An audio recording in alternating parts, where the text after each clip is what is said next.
Wonderful. Well, I want to extend a warm welcome and thanks to all of you for being on our call today. We are so excited, really, for our speakers today, and just grateful for the vision that they're going to bring to us about the National African American Insurance Association and all the things that there are for us to do and accomplish. But I thought that these would be great ambassadors for us to start off our Phoenix chapter with. Um, I just want to take a moment as we kind of get started to tell you about my interest, my commitment to the National African American Insurance Association. I am so invested in the things that we are going to do, but my association with NAAIA has not been that long. As a matter of fact, I actually became a formal member in June of last year. And I think it's fair to say that all of you will relate when I say last year was a tough one. And it was certainly a tough one if you are African American. Just to give you some context, I had a friend that had recommended NAAIA to me earlier in the year prior to the pandemic. My friend Victoria, the Indiana chapter president. And I stewed on that for a while. Yeah. And, after that, in come pandemic. And after that, there was May and there was George Floyd. And so I felt at that point an obligation to do something that spoke to the situation we found ourselves in. And that needed to be personal for me, that needed to be social for me, that needed to be corporate for me, because there were inequities and injustices that I just couldn't tolerate without being more involved. So that was the reason that I finally, in June of last year, decided to become a formal member and help to start up the Phoenix NAAIA chapter. And I am inviting all of you to join me in that for those same reasons, to help me and Jerald and Omari to amplify our voices, to share in the challenges, to create safe spaces for African Americans in our industry, and to acknowledge and celebrate our successes as we go along. It is so important that we're able to do that. So I just wanted to tell you from my heart why I feel like involvement with NAAIA is so important, why I am committed to the mission, why I know that we can make the Phoenix chapter great, and I'm hoping that you will join me in that. So without further ado, I want to introduce to you our speakers because I have to tell you, I haven't been this excited since I learned how to make peach cobbler. I mean, this is big, y'all. This is big. Anybody knows about peach cobbler knows that that is exciting, okay?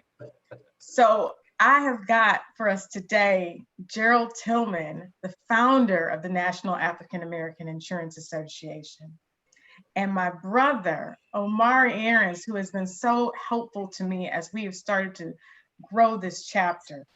So without further ado, we're gonna get into it with these two and hear about the vision and the mission and the accomplishments and the future of NAAIA. So Mr. Tillman, I'm gonna start with you, my friend, my mentor. Tell us about NAAIA and the vision and what led you, really to start us off. Tell us about your background. Okay. Well, besides being the founder of NAAIA, I am an agency owner.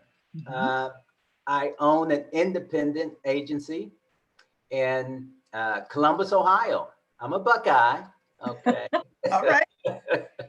I'm a Buckeye. But I want to get this straight. Anytime I say if I say I means God, Absolutely. my community, and me. That's I. Okay. The community is NAAIA. NAAIA is a community. Yes. Okay, so with that premise, we'll move on. I'm so excited about Phoenix. So excited about Phoenix. Phoenix is right there, just about ready to cross the finish line in terms of certification. So the whole purpose here is to get Phoenix across the finish line. Mhm. Okay.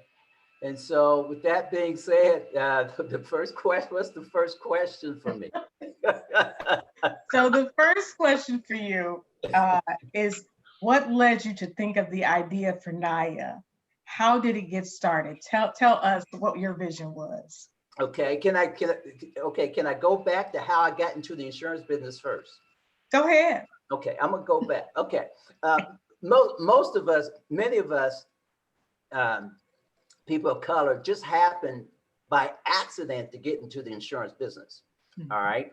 I am a graduate of Miami University. That's not Miami, Florida. That's Miami of Ohio, Miami University in Ohio. And business degree. Also proud of the fact that I went to school on a football scholarship. So I played football at Miami. Never thought, never even dreamed of going into the insurance business. In fact, my senior year, I was upset. By the way, I was upset because I didn't get drafted. Okay, I still think I can play pro football. By the way, all right. Okay. But I remember the career placement office. I would skip all the insurance interviews because I said I did not go to school 4 years to be in the insurance business. I skipped all the insurance interviews. So one day, Coach Mallory, the football coach, said, "Jerald, I got an alum who played football here. He works for Aetna Insurance, and he wanted me to recommend 3 guys. And you are one of the people I want to recommend." I said, "Coach Mallory, there's no way. I didn't go to school 4 years to be in the insurance business. I'm not interested. He's wasting his time." He said, "Jerald, just give the guy a few minutes of your time." That's all I asked. I said, "Okay, coach, he's wasting his time." The rest is history. He sat down with me, and first he asked me what was my aspirations. And I said, eventually I want to be a business owner. So he started breaking it down with, "Jerald, you know, you could write insurance on the buildings at Miami University." He said, "Jerald, all the employees at Miami University, you can write health insurance for the employees at Miami University, et cetera, et cetera, et cetera." I said, interesting. And I said, "You're talking about insurance?" He said, "Yeah." That's how I got into the insurance business. By the way, I went home and told Mom I was going into the insurance business. And she said, "What?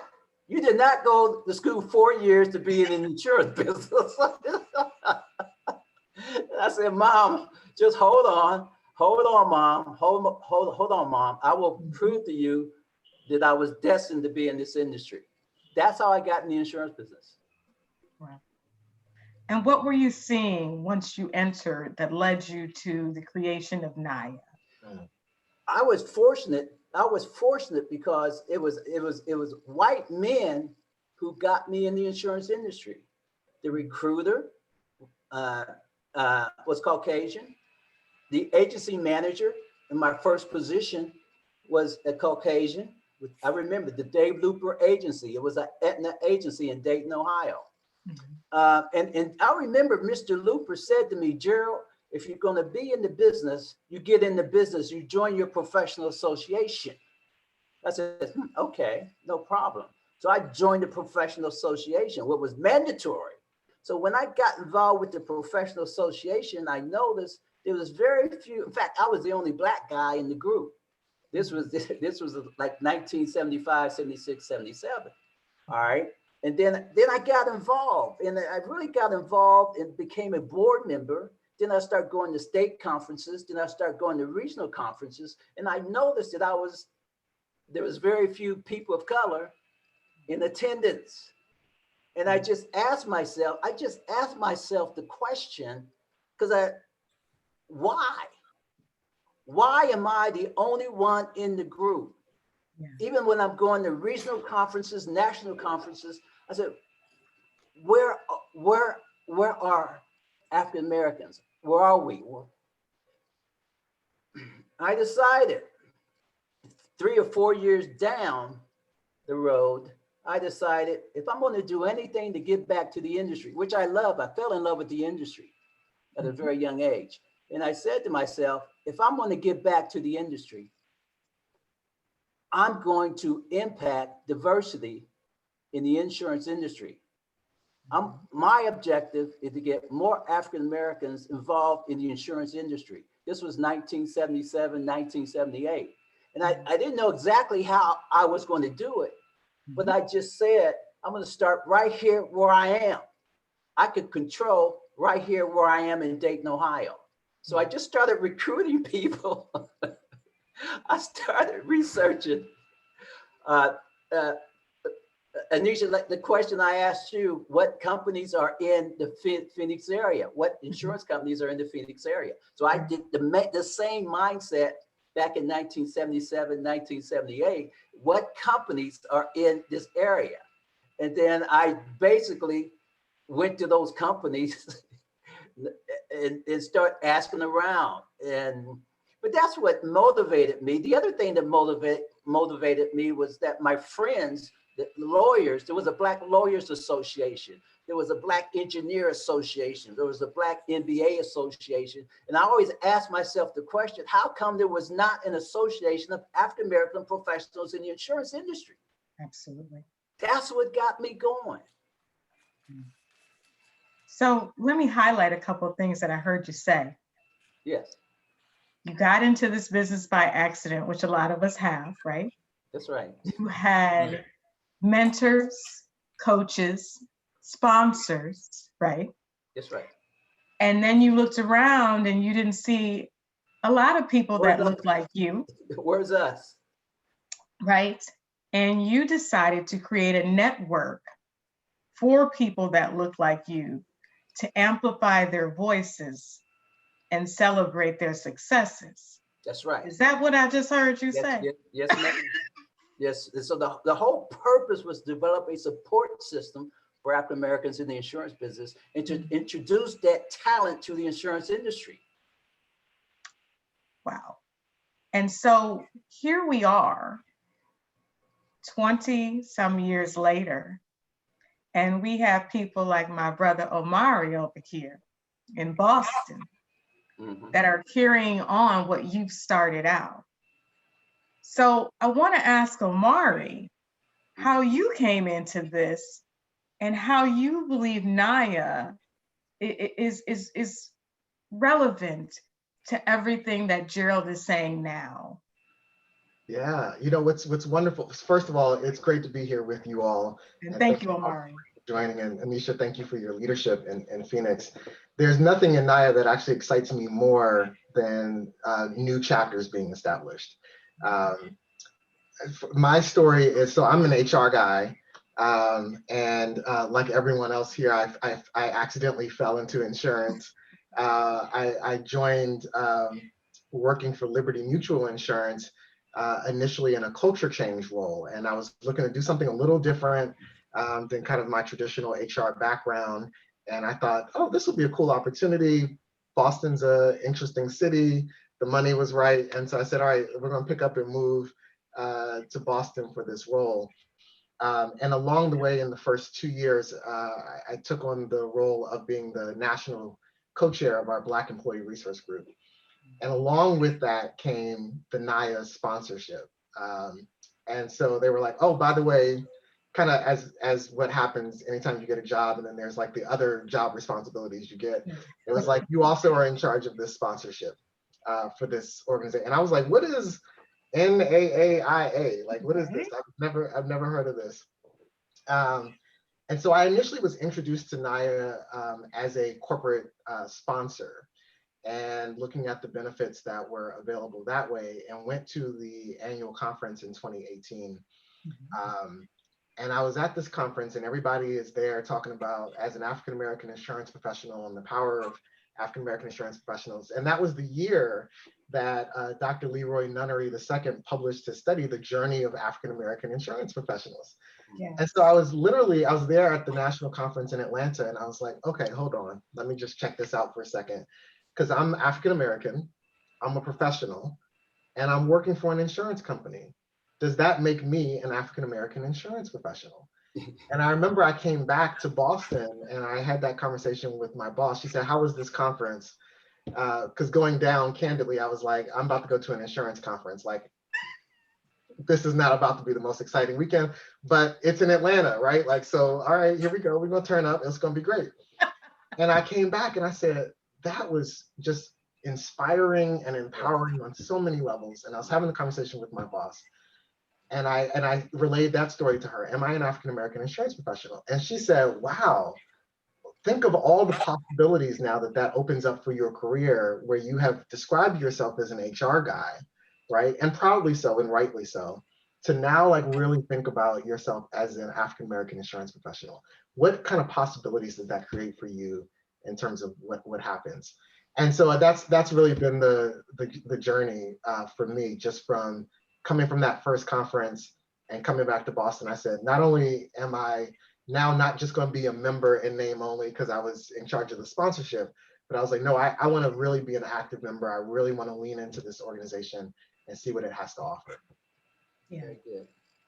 And can we just say how important it is for young African-American professionals to go into spaces where they see themselves mirrored, they see themselves succeeding, they see the fruits of the labor of those that have come before them. That's right. Yeah. And I think that is one of the most powerful things that NAAIA does, is bring you into this fold, this family, Yes. where you see what can be accomplished and you see people celebrating that and continuing that on and expanding those efforts into other places. Absolutely. And that certainly is something that we're trying to replicate, that success here in Phoenix. But I think that, you know, that goes back to Jerald's vision about what NAAIA would be and would look like. Is that fair, Mr. Tillman? Absolutely, no question. I wanted to convey, I knew that in the early years that we had to destroy negative perceptions of African Americans, negative perceptions that we saw in media, negative perceptions that we saw in newspaper, to build the esteem and to encourage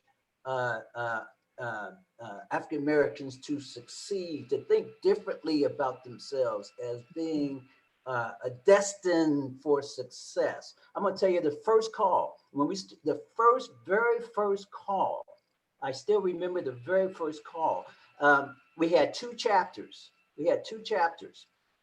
And I told the chapter leaders, every time a person's elected president, you put them in the newspaper. If there's an insurance magazine, you put them in the insurance magazine to show that there is such an association that exists. We started doing this early. And I remember the first photo was in the Ohio Underwriter. You never seen a black face in the Ohio Underwriter, okay? But now there was two chapters, one in Cincinnati, one in Dayton, Ohio. And then I got a call from a person in Cleveland. And the call went like this, true story. Hello, Mr. Tillman. This is Mr. McCrae from Cleveland, Ohio. And I saw this black face in the magazine called the Ohio Underwriter. And when I saw it, the first thing I said was, did he lose his license? What did he do wrong? Yeah. And then I started reading the story. And I said, Jerald, and he said, Jerald, this is amazing. This is amazing. We need you to come to Cleveland and help us build a chapter in Cleveland. We need this in Cleveland. Okay. I went to Cleveland, got it started in Cleveland. But it was that idea, that perception. We had to break through this negative perception of us and this negative perception in which the community had about Black folks in general. Okay. So as we moved, let me say this also, that back then we didn't have LinkedIn, we didn't have Facebook, we didn't have Twitter. All we had was breakfast, lunch, and dinners. Okay. In faxes. So that being said, as we started building in the early years, NAAIA didn't exist, and I'll get to this later, but the organization was the Association of Black Insurance Professionals. Okay. And then we had the Ohio Association of Black Insurance Professionals. So NAAIA just didn't exist until 20 years later. Aneisha, can I continue with this story? This 20 years. So there was 20 years in perfecting the bylaws, perfecting the system, perfecting chapter development, perfecting leadership development. 20 years prior to NAAIA, we had a group called the Ohio Association of Black Insurance Professionals. 20 years in perfecting this system. So NAAIA was born as a result of this organization that existed 20 years in Ohio. Okay. And I have to tell you this story, how we made the jump from Ohio to national, and then I'm gonna shut up. So in Ohio, we had these state conferences, an annual conference in Ohio. Okay. One day we had a visitor from the American College, Bryn Mawr, Pennsylvania. American College, the source of education for financial services and life insurance, et cetera, et cetera. He just showed up at our conference. He invited us to Philadelphia. And out of the blue, we said, okay. And the invite to Philadelphia was to celebrate Lane Dixon, who was a very popular, very successful African-American salesperson in the Philadelphia area. They celebrated him as their cultural diversity day. They invited us. We attended. And then in the process of attending, I said, we want to have a conference on Friday and join the American College on Saturday. So our conference on Friday was devoted to redlining in America. Redlining. Is there an issue with redlining in America? So the reason I'm telling you this story because of NAAIA, in terms of the social pressures on this country, helped develop NAAIA, gave us the spotlight because we addressed redlining in America. The next week, the National Underwriter printed in papers that went all across the country. The Black Insurance Group stated that insurance companies avoid inner cities. We talked about a lot of stuff besides that, but that was front page, National Underwriter. And then it said, if for more information about the Association of Black Insurance Professionals, contact Jerald Tillman, and they gave my phone number. Folks, my phone was ringing off the hook. People were saying, Jerald, you hit the nail on the head. We need this organization. My phone was literally ringing off the hook. That was the beginning of NAAIA. And the reason why it was the beginning of NAAIA, because when I went back home to Ohio, the Ohio group said, we're not ready yet to go national. Jerald, you're going too fast. We're not ready yet. So to comply with the bylaws of the organization, I didn't want to fight this group because I love this group. Right. I still love the group. I spent 20 years with this group, 20 years. And they're saying, hold up, we can't do this. We're not ready. We don't have the infrastructure. Jerald, you're moving too fast. I had to create another organization for the expansion. That was the beginning of NAAIA, 1997. I had to create a new organization and proceed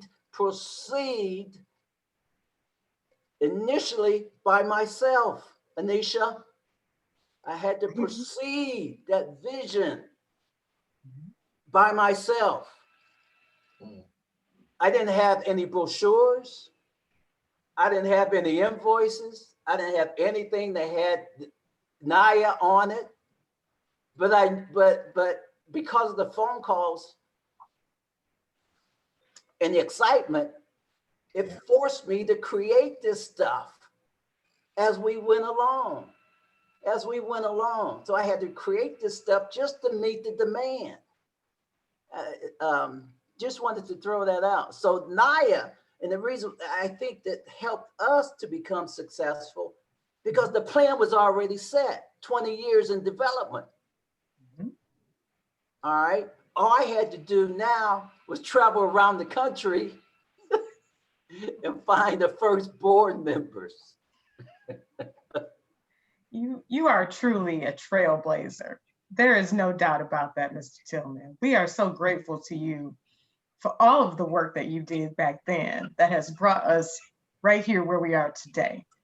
Let me just say that on behalf of everybody on the phone. Thank you. Omari, I want to get a sense from you in present day practice as to what you feel like the benefits are for individuals who are thinking about becoming part of NAAIA, who are part of NAAIA. What is NAAIA doing that keeps you going every day, where you're saying you need to be part of this organization? Where are you coming in where Jerald has started this foundation? Yeah, so what's interesting, and even in hearing Mr. Tillman, right, like telling the origin story again, is that many of the same issues that were there 40 years ago, right, like in the insurance industry around representation, around being the only one in the meeting, the only one in the office, or one of a handful, the cultural issues that are happening outside of the workplace doors, and the macroaggressions and microaggressions that take place inside the work. These are all still very present issues, right? And even with now having Facebook and Twitter and LinkedIn and Instagram and TikTok and all the others, right? Like, we are still seeking connection and psychological safety. That's right. We are still trying to figure out from people who are in our companies, are you for us? Is this company actually committed to diversity, equity, inclusion?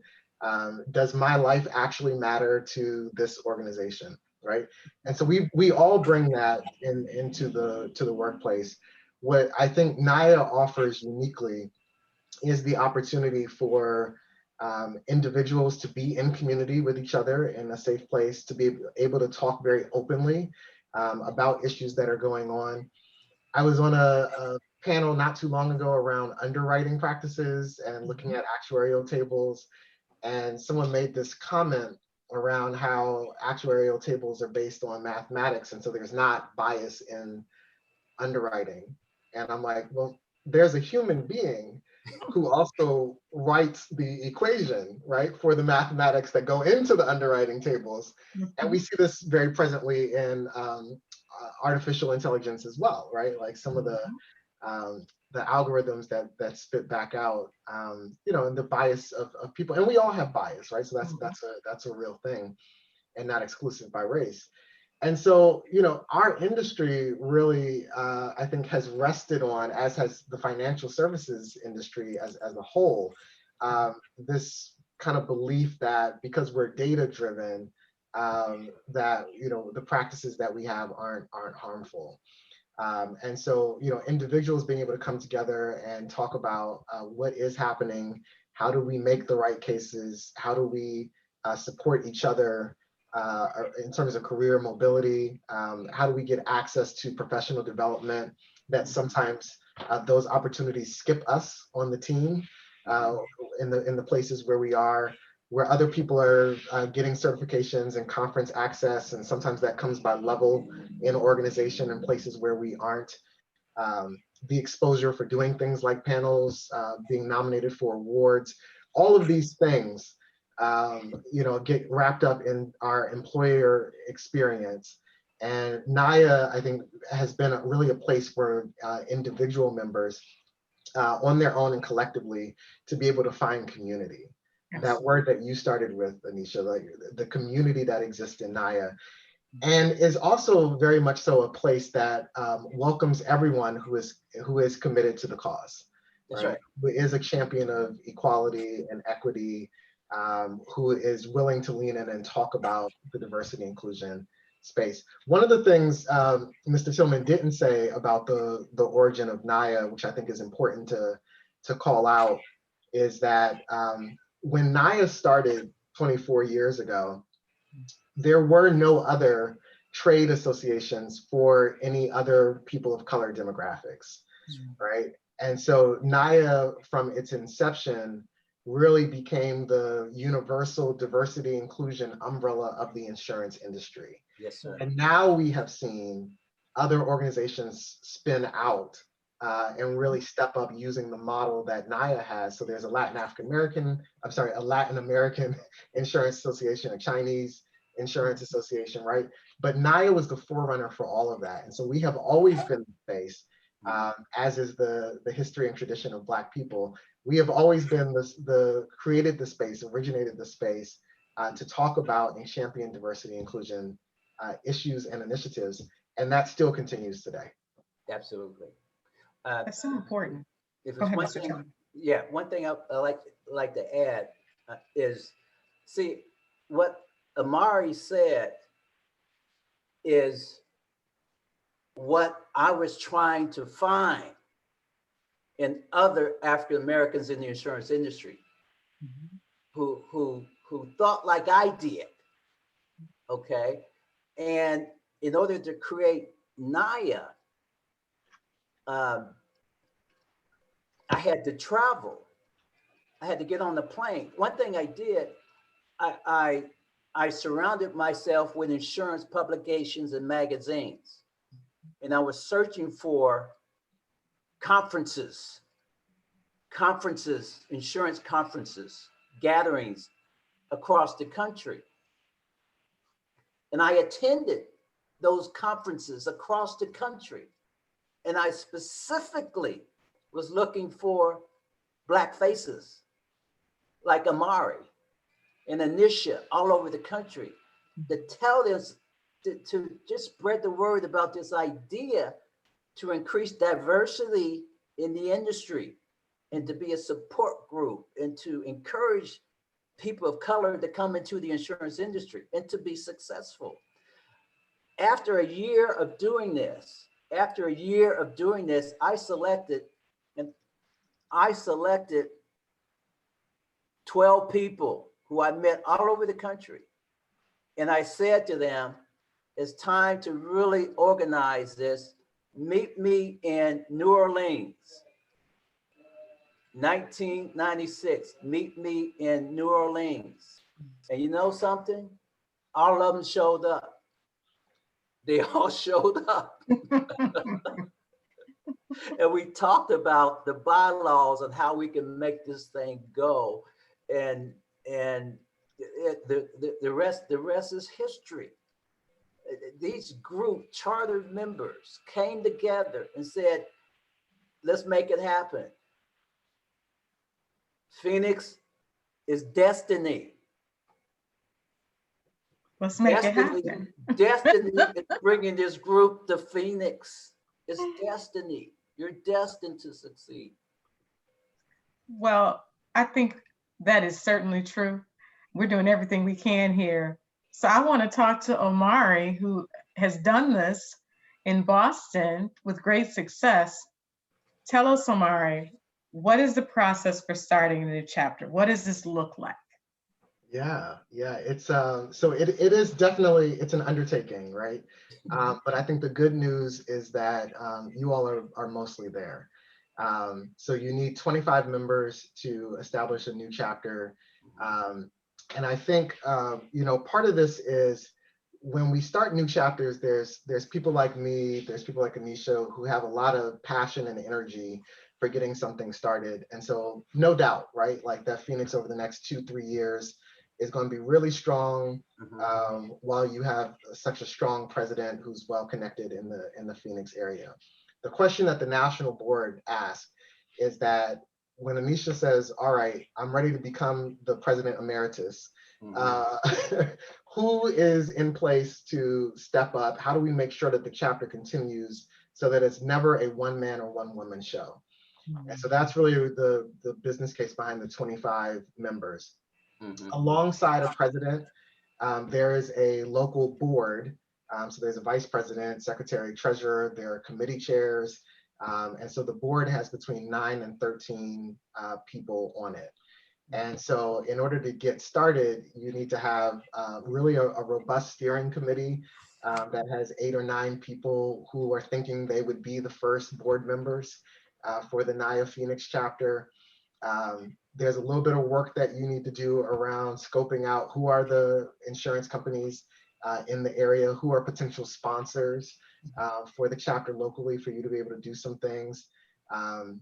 You know, and really there's a whole national, we have a national chair of chapter development within NAAIA, and then there are people like me who are chapter leaders who really work with you during the process to just make sure you've got what you need. But it really starts with join today. Membership is $150. Join today and recruit a friend to join today, because it would be amazing for the Phoenix chapter to be able to launch with 50 members strong already out the gate, right? So the goal we had set, 25 was the baseline minimum. And I said, well, what happens if somebody moves, or, you know, like, cause life happens like that. And so I said, well, we're gonna do 30 in Boston. And so we chartered with 30. And true to form, 2 people were moving as we were chartering for promotional opportunities. So I was glad we had the number above. But there's a lot of support on the process for getting started. And really it's, as you all who are on the call today, as you think about, you know, your own skills, some people are really great in Canva and being able to put together a flyer, right? Like, and congratulations, you can be the PR chair. Right. Some people are like, I'd be happy to help us set up a bank account, you know, when it's time to do that. And bank has all the reporting and everything that we need. You know, you're the treasurer. You know, and so like you've got, there are people who say, I'm really good at like making a business case and selling. Well, you're the sponsorship chair. And so I would say, don't worry so much about like the titles and necessarily the responsibility of it. But you say, here's how I can add value. Here's how I can help. And just do that to get it started. And we're here. NAAIA National is definitely a strong support as chapters are being developed. And then the other chapters, your sister chapters across NAAIA, there are 17 of us. And so you've got really strong chapter leaders across the board. Tiara Morris from Dallas just is here with us. Victoria Learn-Fenty in Indianapolis. Carmela Malone in Greater Hartford, right? I can call the roll. So there's a strong network of people out there to support you that will give you materials, help you set up flyers, all that stuff to get it started. So join and then reach out to Aneisha and say, here's how I think I can help. Yeah. So I'll ask it of both of you. What type of programs does NAAIA engage in? Where are we the greatest help to our constituency? Okay. Well, I'll take a jab at that first.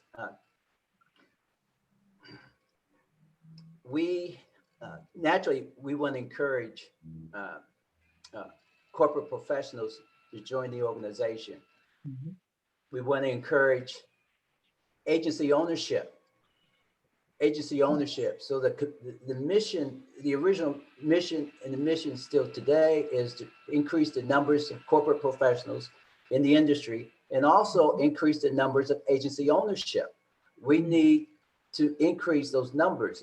It's really shocking the low number of African-American owned independent agencies. So in the process of building a Phoenix chapter, have a committee devoted to agency development, which means that you may have to go out and find an agency owner in Phoenix. You know, that could be a captive agent, because there's not many minority-owned independent agencies in America, which we're trying to change. We're committed to change. Okay. Your sponsorships. In the early years of NAAIA, our greatest partner was with the Big I, the Independent Agents Association of America. We have which our first 3 national conferences, which really helped us get off the ground. Our first 3 national conferences was a partnership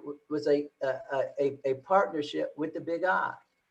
And so initially we had the opportunity, didn't have any money initially, but we had the opportunity to join the Big I in Caesar's Palace as a venue in Las Vegas, Orlando, Florida, and Washington, D.C., which really impacted membership, impacted our membership, impacted what we did on the national level. We have a current program with Junior Achievement, brand new with Junior Achievement, in which we can now mentor youngsters on career opportunities in the insurance industry. Yep. All right, so there's a lot of good things happening currently. Most of our chapters are very much involved in community affairs, very much involved. We want our chapters to be community leaders also, not only leaders with NAAIA, but leaders in the community. We pride ourselves in developing leadership among ourselves. That's the reason why we have our boards, and that's the reason why we have staggered terms, where we have a continuous flow of leadership development. Okay. Omari? Omari, oh, I'm sorry, Mr. Tillman. I wanted Omari to just speak on these scholarship opportunities available through NAAIA. I think that's so important that we continue to support our younger folks. Absolutely. Yes, and so NAAIA has a national case competition where we engage college students. Different national partners will take on coaching a group of 3 or 4 students who will compete on a hot topic in insurance. So we've done AI, we've done Internet of Things. So we've done cyber just as topics, and the students do some great work. And part of that is they receive a scholarship at the end of it. So the first place team gets the highest amount, but everyone gets something, which is wonderful. When you look at our national programming, we have a national partnership with Junior Achievement. So just as Mr. Tillman was saying about really investing in the community. And so a number of chapters this year at the beginning of Black History Month, all across NAAIA did some programming with Junior Achievement to talk about the insurance industry and careers. And then, just in terms of tagging on to other programs, the Dive-In Festival, which started 6 years ago from Lloyd's of London, is a huge thing and happens in a number of cities, not just across the US, but really around the world. And so a number of NAAIA leaders played an integral role in the Dive-In festivals in our cities. Candidly, I'll tell you, having been I was the chair for Boston Dive-In this past year, getting on the chair call, not a lot of people that look like us. And for a festival celebrating diversity and inclusion in the insurance, exactly. Right. And so there's opportunity, right, for people to be able to step up into these roles to say, I can do that, right? Like I can take on this 4 or 5 month project of putting this program together and working on this international theme. So NAAIA plays a critical role in so many aspects of the insurance industry. And there's such great possibility for whatever the local issues are for you in Phoenix, where you say, man, we're having a lot of conversation around cybersecurity.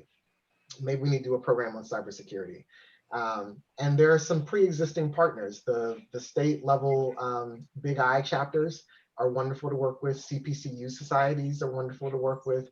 We just did a partnership with the Rhode Island CPCU Society that has its first Black president, who is also a NAAIA member. And so, we continue to offer a really wide range of programming, from scholarships, youth development, targeting college students, early career professionals, experienced professionals who are looking at moving into executive roles. And so what's been wonderful, I'll say as a side effect, just very quickly of the pandemic, is that most of our programming, we weren't as collaborative because most of our programming was in person and separated by geographic boundaries, right? So there wasn't really the possibility for Boston and Dallas to collaborate, or Indiana and Los Angeles to collaborate. Right. And now, even as we are hopefully soon approaching be able to get back to in-person programming with these Zoom accounts, there's no reason that a speaker that's coming to one chapter that we can't continue to have virtual programs for chapters to be able to come together. And we've done that really well. We were very early respondents to COVID and doing multi-chapter programming. And we've done that in a number of ways. It's proven to be very successful for us in terms of spreading the impact. And so that's something that will definitely continue. Wow. And Omari, I believe you said someone had a question, so I want to make sure we get to that as well. Yes, I see Michelle had raised her hand, so I just wanted to open up the floor. Yeah. Hi, good morning, everyone. Aneisha, thanks for being the leader on this in Phoenix. I'm new to this market, but I've been a chapter leader in New York. And one of the things I would advise is, as you approach companies with sponsorship and support, having a real outline of what your objectives are, programming, and think about aligning with companies' business goals whether you're talking about a specific product. Because one of the things I found early on when I took over in New York was that it wasn't purpose-driven or intentional. And it needs to really align with business goals to really garner immediate support from companies. That would be my first advice. And when I did that, I literally had Zurich throwing money at me. Oh, you want to help us with construction talk? Let's talk about that from a New York standpoint, because we were in New York at the time. But that's one thing I would say. And then also, you guys already mentioned it, the easiest way and what I consider low-hanging fruit is aligning with organizations and their purpose as well, including them in your business plan and how you want the year to look. Because if you're planning reactively versus proactively, you're kind of behind the ball. But if you have your year planned out, it's a much easier process to have your team tackle and helping you implement the goals. I'm super excited to get to re-engage with NAAIA as a Arizonian now. So Phoenician, I'm on the girl. sideline, but I'm happy to help, as you already know. Thank you, Michelle. I did not realize you had moved from New York to Arizona. So congratulations on your move. And I think, yeah, and I think, so what's wonderful is as we look at career mobility, right? And a perfect example of people who have been involved with NAAIA and other places that will come who bring a wealth of experience on both the chapter level and having been a very strong chapter leader on the national level as well, right? So, people are you have some folks around in your backyard who, both like the Plus Society, right? Aneisha, that you lead as well. You've got some people who have the leadership skill and capability to really help get you going. And so we're really, really excited about what's coming next for you. Well, and so I want to just say thank you to Michelle. She is my sister in so many ways, but it sounds like we agree that any planning, any efforts that we undertake need to be intentional, thoughtful, and strategic. And that's certainly the way that I would like to go about, as we start up this chapter. But we are so appreciative of all the help that we're receiving, both locally and abroad. Obviously, having Mr. Tillman here and Omari is such a boon, so that we really get an idea of the vision for NAAIA and what that looks like locally as well.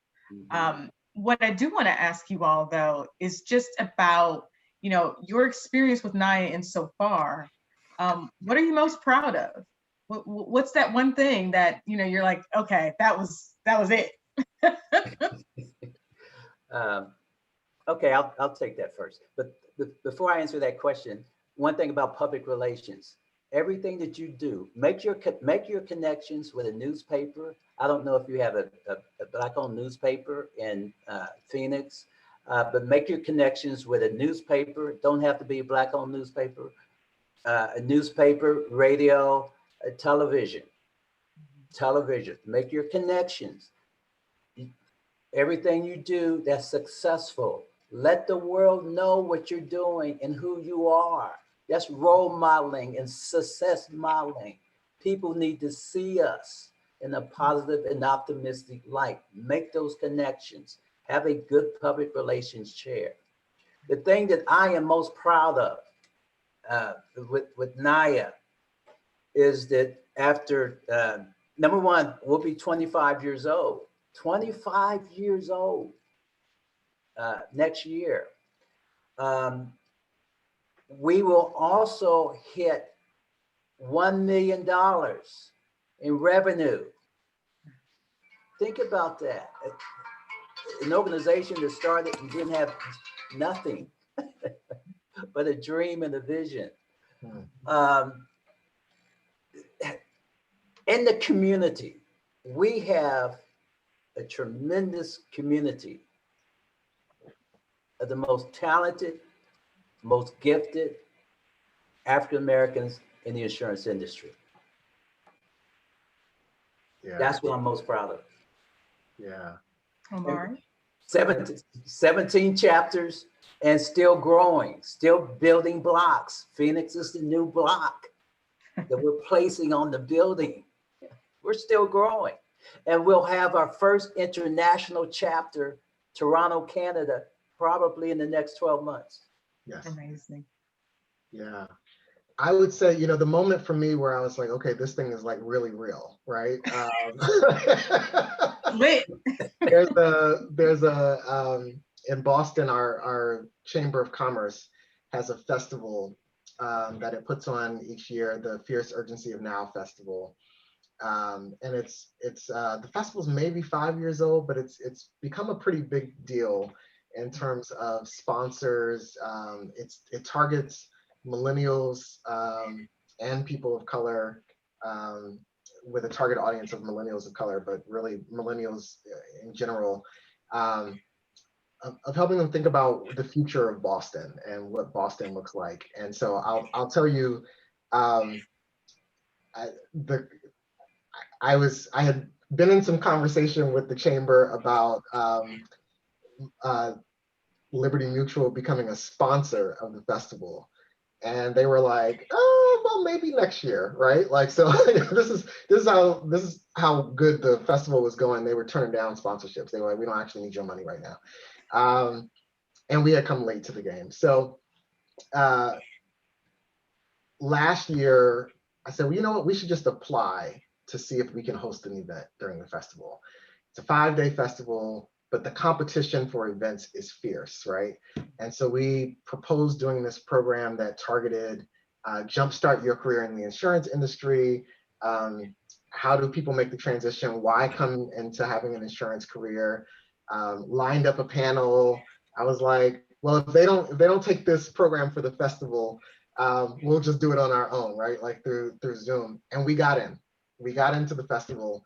And they accepted our program, and so we're up there with Procter and Gamble, a number of the law firms in the city, you know, some of like the real big dogs in the city, who were Google, I think had a program that they did, and so you know we're in that same lineup, right? Like you got Google's logo and you got NAAIA's logo. And that was when I was like, okay, like this is like we have like a year in, like we have done it.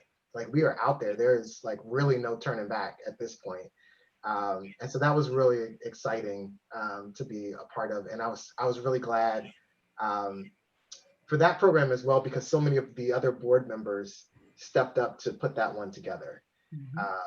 As well. So that wasn't like the normal crew of the 2 or 3 that was doing it. There were some other people who raised their hand and said, yeah, I really want to join in. So that one I have the fondest memories of so far. And I'm looking forward to whatever my next new moment is going to be with. As we are. Well, so I just want to say, I'm so appreciative of the conversation that we've had today. And I know that based on this and the work that's been put in, Phoenix is going to be off the chain, just like Omari's. We might have to compete a little bit. Come on now. All right. So I want to ask Jerald and Omari, in closing, what piece of advice that you would give to us? What do you think is the one thing we should know and remember as we chart out ourselves? 3 things. Number 1, if you get a response, too busy. Some folks say, hey, I'm too busy to participate. Simply means it's not that important to me. Understand what I'm saying? So in trying to get people engaged, you will get sometimes a response, I'm too busy. That's okay. Move on. Move on. I don't care who they are. Move on. Okay. The other thing, there's two principles I built my career on. Number 1, I will build my castle 1 brick at a time, knowing that effort multiplied 1,000 times will finish my endeavor. 1 brick at a time. 1 brick at a time. The second thing, circumstances don't make you, but reveals your true character. Don't react, respond. Mm-hmm. You respond, don't react. That's it, my friend. That's hard advice to follow. Right? That advice is so great and so comprehensive. The simple thing I'll say, because I know we're right at time, is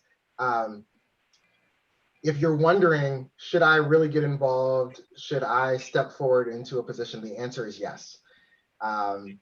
If you've got some inkling somewhere in some way that like, this seems like something I really want to do, it's something that could be a good fit, it's something that would help me personally, it's something where I could see myself helping the community.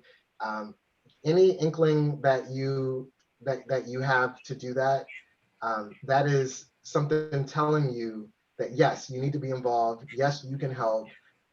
Yes, you can make a difference. And the thing that we say in NAAIA is that now is the time. That's right.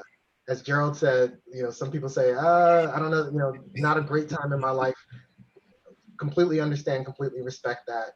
But the issues that are occurring are ones that are urgent. The world is on fire and we need more firefighters. We need more people who are committed to the work. We need the organization and the structure to be able to speak from these podiums that Mr. Tillman created for us 24 years ago that still sustain and exist today. So say yes to NAAIA and get involved right now. Yes. Awesome. Awesome. Thank you, gentlemen. Thank you. I couldn't have asked for a better way to start my day. I appreciate you. We appreciate you. I want to say to those on the phone, thank you for spending some time with us. We hope that we have enriched you and inspired you to join us, be a firefighter, as Omari says, so that we can continue to engage in the matters that are important for folks of color within our industry.